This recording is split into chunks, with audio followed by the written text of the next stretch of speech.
My dear friends, the home, my friends, is not just a structure made of wood, brick, or stone. It is a spiritual sanctuary. It is the place where love should bloom, where peace should reign, and where the presence of God should be welcome in every room. From the moment we walk through the threshold of our door, we should feel the weight of the world lift, the noise of the outside quiet, and the warmth of divine comfort settle into our heart. This is what the home was meant to be. A sacred space, a shelter in the storm, a reflection of heaven's peace on earth. But too often, we forget that what we allow into our homes shapes what lives in our hearts.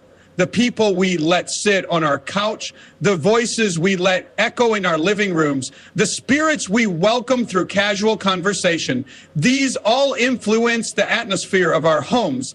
A home is not neutral. It absorbs the energy, the spirit, and the influence of those who enter it.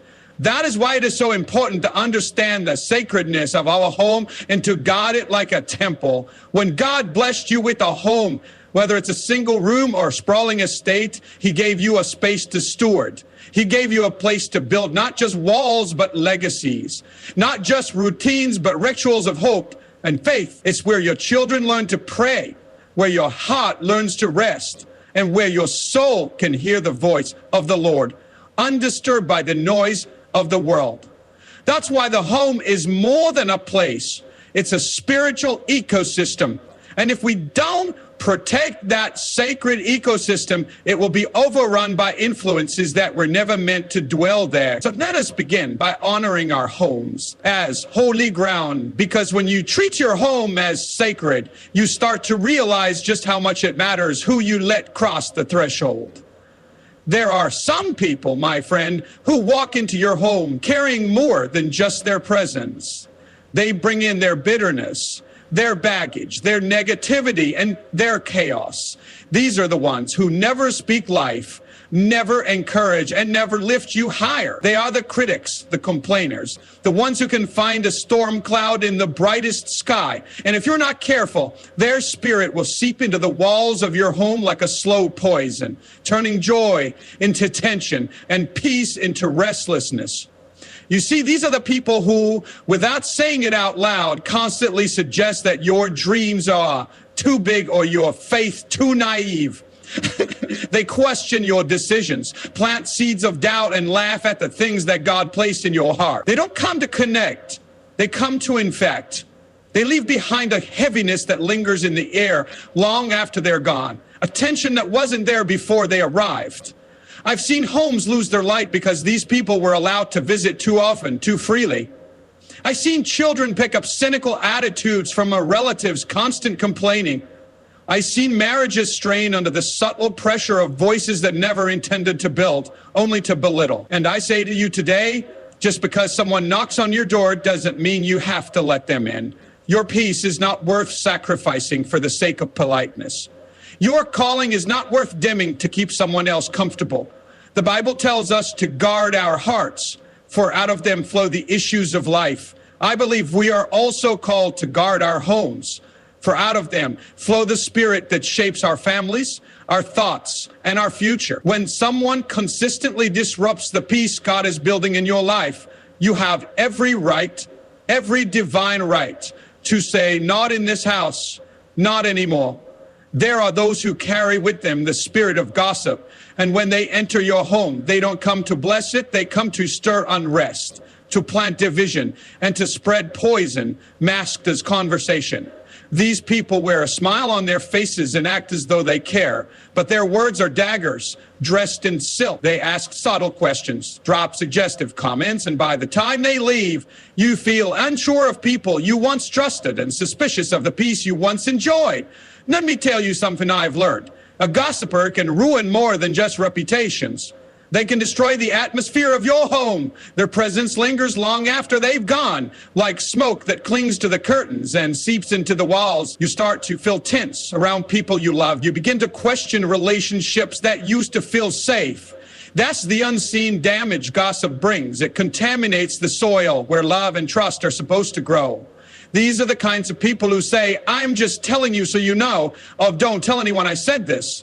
But what they're really doing is sowing weeds in your garden, choking out the fruit of peace, joy, and unity. And if you let them stay long enough, if you keep offering them a seat at your table, your home becomes a place of whispers and glances, not laughter and openness. You are not called to be a host for division. You are not required to tolerate behavior that undermines the very foundation of your household. Protect the spirit of your home like you would protect a flame from the wind. If someone brings gossip, it's not rude to stop them. It's righteous. Your home should be a sanctuary, not a battlefield. And sometimes the most loving thing you can say is, we don't do that here. There are people who carry with them a spirit of constant negativity. Those who, no matter the beauty around them, find a way to see only the flaws. They walk into your home, and instead of noticing the warmth, the love, the effort you poured into making it a haven, they point out what's lacking. They frown at the food before tasting it. They make comments about your furniture, your choices, your life, as if their role is to be the critic in a place built for peace. Let me speak plainly. Negativity is contagious. When someone brings that cloud into your home, even if you were shining with joy before they walked in, you might feel yourself dimming after they leave. That heaviness sits in the corners of your home, in the silence after the visit. And it's not just in your imagination. Some people carry with them an atmosphere of discouragement, and if you let them stay too long, they begin to influence how you see yourself and your blessings. I remember once welcoming someone into my space who always seemed to find a problem with everything. And even though I tried to stay kind and patient, I noticed over time that I started to feel self-conscious, even ashamed of things I used to love. That's what a spirit of negativity does. It doesn't just cast judgment. It causes you to question your own joy, your own worth, your own choices. A home should be a shelter from the storms of life, not a place where storms are brought in through the front door. You were not created to absorb someone else's bitterness. You are not obligated to entertain voices that drown out your gratitude. It is holy, it is wise, it is necessary to guard your space from those who drain your light, because your peace is sacred. And if someone can't honor that, they don't belong in the place where you lay your head, raise your children, and build your dreams. Then there are those who thrive on gossip, individuals who can't sit in a room without turning someone else's story into entertainment. These are the people who, with a smile on their face, plant seeds of doubt, suspicion, and division in every conversation. And if they talk so freely about others to you, make no mistake, they will talk just as freely about you when your back is turned. When such a person enters your home, they don't just bring words, they bring a spirit that disrupts trust, stirs unnecessary drama, and poisons the atmosphere with whispers meant to wound. They'll start casually, maybe with a sentence that sounds like concern. Did you hear what happened with so-and-so? But soon you find your heart stirred with judgment, your mind distracted with things that do not build, only break. A home is not a stage for rumors. It is not meant to be a place where character is assassinated over coffee and cake. A home is where truth should dwell, where kindness is cultivated, where peace is preserved. When gossip enters, it chips away at the foundation of that peace. And before you know it, what was once a refuge starts to feel like a battleground of opinions and suspicions. I've seen families torn apart, friendships broken, and communities divided, all because someone opened their door to the wrong voice, a voice that doesn't come to bless, but to boast, not to love, but to linger in the mess of other people's lives. Don't let that voice echo through your hallways. Don't let your sacred space become a playground for idle tongues. You must be vigilant. You must be discerning. If someone cannot respect the dignity of others, even in their absence, they cannot be trusted to honor the sanctity of your home. Keep your space pure. Guard your peace. And never forget, what you allow in your environment will eventually shape your spirit. There are those who carry with them a spirit of jealousy, not the kind that flickers momentarily in passing thoughts, but the deep-seated, burning envy that looks at your blessings and feels bitter instead of glad. These individuals cannot rejoice when you rejoice. They cannot celebrate your promotion, your healing, your new beginning, your peaceful home. Instead, their hearts tighten and their eyes darken with silent resentment. You might notice it in their compliments, backhanded and hollow, must be nice, they say with a tight smile, or in their silence. When good news falls on deaf ears, they don't cheer you on, they observe you with calculation. And the danger of allowing such a person into your home is not just what they say, but the unseen force they carry, the heaviness, the quiet competition, the energy that shifts the mood when they walk in. Jealousy is a poison that contaminates the air. It doesn't matter how well you feed someone, how kindly you host them, how generous you are with your space and your table. If envy lives in their heart, gratitude will never grow there. These are the ones who will smile while studying your weaknesses, the ones who will smile while studying your weaknesses, the ones who may sabotage what you've built not with actions alone, but with words, attitudes, and intentions that slowly chip away at your peace. You don't need that kind of darkness in your dwelling place. Your home should be a sanctuary where joy is safe, where success is shared without fear, where laughter isn't analyzed or envy. Don't invite those who can't be happy for you when God blesses you.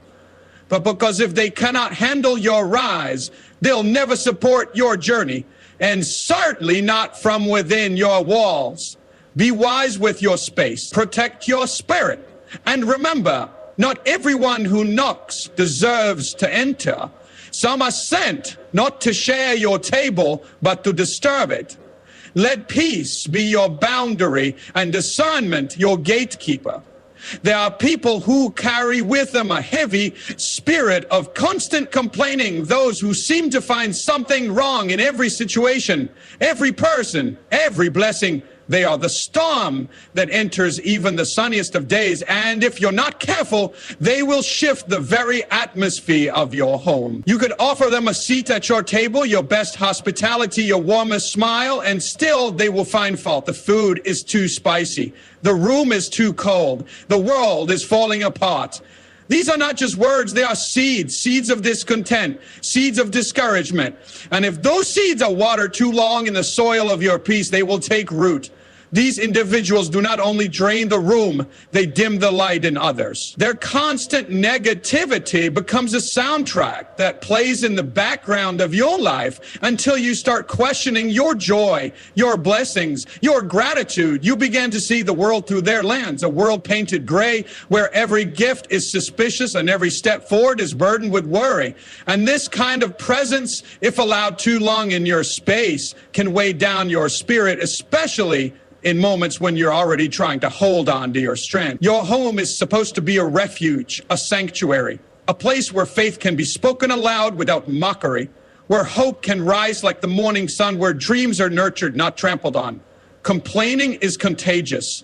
It spreads quietly, but swiftly. Before you know it, you're picking apart your own life, echoing their doubts, echoing their fear. You are meant to live in gratitude, to speak life into the walls around you, to praise through the storms, not to be pulled down by the never-ending complaints of those who choose not to see God's goodness. So be mindful. You can love people without letting them live in your presence. You can care for them without giving them a front row seat in your story. Protect your atmosphere. Let your home be a place where thanksgiving is the language and peace is the air you breathe. There are those who come into your home not with open hearts, but with wandering eyes and calculating minds, those who are always watching, always measuring, always comparing. They do not visit to share love or laughter, but to assess, to gather, to speak of you in rooms you will never enter. These are the ones who appear interested in your life, but only so they can carry your story somewhere else, twisting your truth into whispers and your kindness into gossip. They will smile while they scan your shelves, nod while they note what you have, who you love, how you live. Their visit is never just a visit. It is a quiet mission to take from you the sanctity of your privacy. They will ask questions that seem innocent but are loaded with curiosity, rooted in envy, pride, or mischief. And once they leave your door, they do not leave you in peace. Your name becomes a tale told over tea, your life a rumor rolling across conversations like wildfire. These people may seem harmless at first. They may be family. They may be friends. But their presence slowly chips away at your security, your trust, and the sacred stillness of your home. What they take is invisible: your sense of safety, your freedom to be yourself, your ability to rest without feeling watched or judged. It is a theft of the spirit, subtle yet suffocating. The home should be a place where vulnerability is protected, where joy can be loud and sorrow can be soft, where faith can be practiced without pretense. When someone comes in only to study, compare, or carry stories out, they bring with them a spirit of unrest. You begin to hide your truth, guard your joy, dim your light, just to avoid becoming a topic of conversation. So discern carefully. Keep your home open to love, but closed to those who come with hidden motives. Hospitality does not mean surrendering your sanctuary. Let those who enter your home be those who uplift your spirit, not those who seek to unravel it. Your home is holy ground. Treat it as such. There are people who bring with them an invisible cloud of chaos, those whose energy unsettles every room they enter. You know them by the way peace flees in their presence, how conversations turn sharp, and how hearts grow heavy when they sit down. They don't need to shout or argue to disrupt your spirit. Sometimes their mere presence is enough. These are the ones who carry storms inside of them and have no desire to calm them. Instead, they let the lightning strike wherever they go, and too often that means right in the center of your home. They thrive on conflict, subtle or overt. They feed off tension, drawing it out of situations that once felt light and effortless. They sowed division between loved ones, stirred doubts where there was once trust, and turned laughter into suspicion. Their words may be cloaked in charm, but their intentions are not rooted in peace. If you're not careful, you find yourself walking on eggshells in your own living room, afraid to speak truth, afraid to be at ease. Home is meant to be a refuge, a shelter from the weariness of the world. But when a person with a spirit of strife steps inside, that refuge becomes a battlefield. Family members turn cold, conversations lose grace. Your own spirit starts to recoil, confused by the shift in atmosphere. You may not even understand why you feel so uneasy until they leave and the air begins to clear and you realize your peace had been under siege. You don't have to allow that. You are not called to make space for every spirit that knocks. There is a difference between being hospitable and being unguarded. There is a difference between loving people and letting them linger where they continually bring unrest. Protect your space, protect your spirit, and know that it's not only okay, but necessary to keep some doors closed, not from hatred, not from pride, but from the sacred duty to guard your peace. Let your home be a sanctuary where calm is kept and where the atmosphere always welcomes grace, not turmoil. There are those who enter your home not with a spirit of warmth or kindness, but with an agenda. Those who look for weaknesses, not strengths, who can't wait to point out what's wrong, what needs fixing, what could be better. They are quick to criticize, to find fault, to pick apart the details of your life and your home. Their words, often wrapped in the guise of advice or constructive criticism, they have a way of cutting deep, as if they have the right to rewrite your story without knowing your journey. These individuals come with judgment in their hearts. They might criticize the way you keep your home, the choices you made, the way you raise your children, or the way you live your life. They are so caught up in their own views of how things should be, they cannot see your efforts, your heart, or the love that you put into every decision. It doesn't matter how much you've sacrificed or how hard you've worked. Nothing seems to be enough. Their judgment is harsh, and it leaves you questioning yourself, your worth, and even the choices that once felt right. The home is sacred. It is the place where you create memories, where you build relationships, where you should be free to express your heart. When someone comes into that space looking only to criticize, they take away the joy of it all. They make you feel as though nothing you do is good enough. And the very act of offering them your hospitality becomes a challenge rather than a blessing. The truth is, there's no room for judgment in a place meant for love, grace, and peace. Criticism like this doesn't motivate, it stifles, it doesn't uplift, it tears down. You don't need that kind of presence in your home. It's one thing to seek counsel from those who genuinely care about your well-being, but it's another thing to invite someone in who only sees your faults and never your strengths.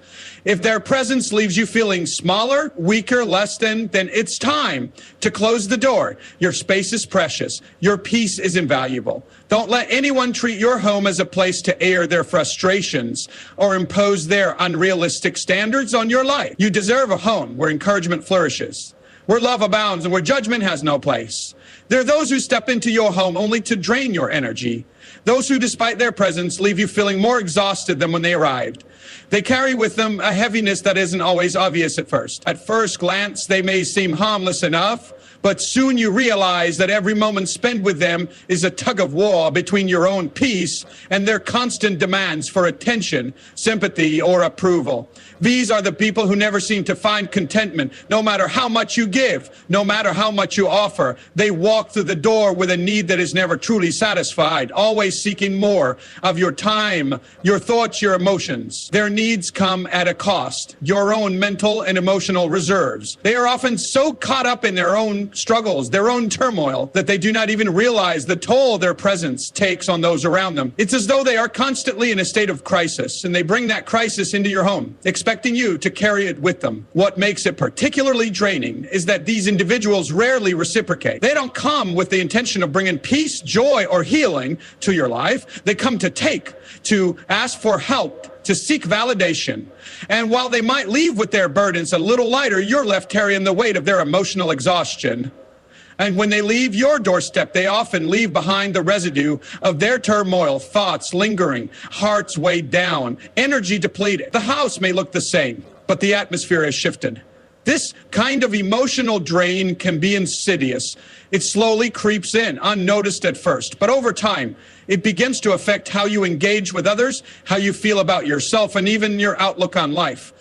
You begin to feel like you're living in a space that is constantly under siege, never fully able to relax, never fully able to just be. Your home, the very place you should go to for renewal and peace, becomes just another battleground for someone else's storm. It's important to recognize this dynamic. People who constantly drain your energy without offering anything in return are not the kind of guest your home was meant to harbor. Your sanctuary deserves to be filled with those who bring life, who leave you feeling renewed rather than worn out. Protect your emotional space just as much as you protect your physical space. You can love people deeply while still maintaining boundaries that safeguard your peace and well-being.